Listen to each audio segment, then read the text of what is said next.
When a game gets announced, your first feeling is, okay, are people going to like this? Are people going to get excited about this? You've got a secret. You know, a little bit of a secret, and you want to share it with everybody because everyone can be super excited once it comes out. The atmosphere in the office is just incredibly hectic. I had a little bit of anxiety because that's normal, because that's what happens when you're about to announce something. Everybody here is excited about this. The real question is, are they going to appreciate it for what it is?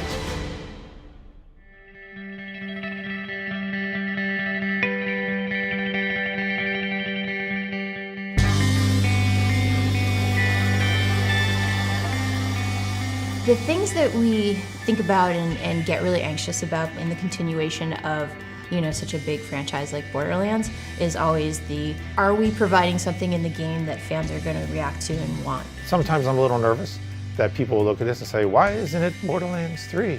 Because we wanted to tell more stories that take place in the world that's here. And also between Borderlands 1 and Borderlands 2, we're trying to give them something for everyone who still has their consoles and still wants to play more Borderlands, you know? I have no idea. Because I know we wanted to do something with the Bandit Bus. That was always the intent there, was that they made something. This takes place chronologically after Borderlands 1. That could literally be the blue bus from Borderlands 1. They just stole it or however. Okay. The idea that they somehow got a hold of that bus and then threw bandit crap on top of it is pretty good.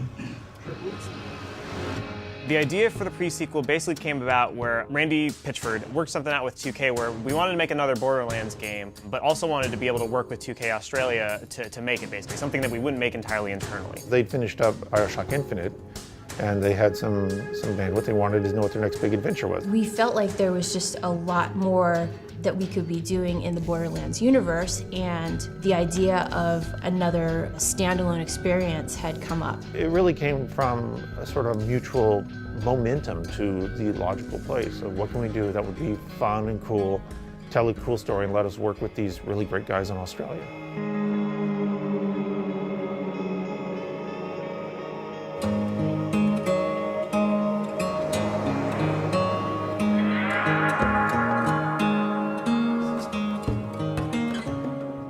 If we continue with that flip, here it won't be able to aim at you, it won't be able to shoot at you because it's not facing you. Yeah.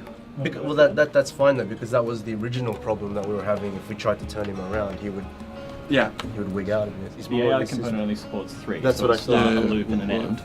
So unless Pat codes in something specifically for it to support 4 animations, so it looks good, we needed 3 parts. But that's why I was saying you could... 2K Australia was actually formed as Irrational Games Australia way back in 1999. We're celebrating our 15-year anniversary this year, same as Gearbox. It's a kind of a funny coincidence. We just kind of wrapped up 10 years of development on BioShock 1, 2 and BioShock Infinite last year, and that's when we came about working on this game, Borderlands, the pre-sequel. The way it generally works is I think a lot of the design and narrative stuff is handled over here. We have a lot of really talented art guys over in Dallas who handle a lot of the direction, which we then kind of implement over here. So there's a lot of different studios working on this, and we have to sort of juggle between it, but it seems to work pretty well. We found a lot of similarities between the way we work, to the point where our strengths just come out naturally. I never would have expected that Australians would get along really well with Texans. There's just something between our 2 studios. We seem to get each other pretty well. It's very important that we reach our goals every week, because at this point there's nothing that we can say, oh, well, we keep it for later, we'll see that later, because there won't be any later. If there's a time in the project where everybody needs to give everything, it's right now.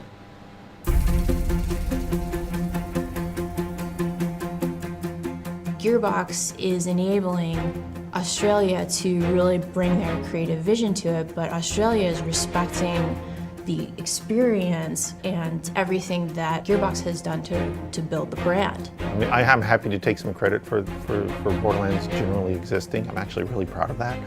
But it doesn't exist without Gearbox and the team, the people. And there's some really cool stuff that shows up every day. You go peek over someone's shoulder or wander in the designer room and see somebody building something that I never thought of, never imagined. It's 2 great teams working on this project, doing some really, really fun and cool stuff.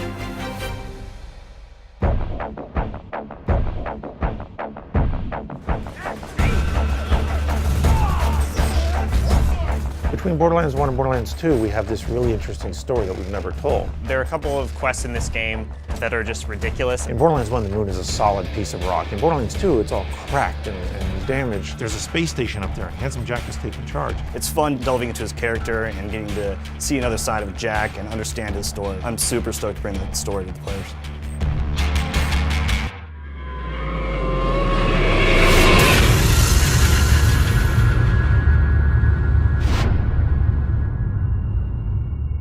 You kinda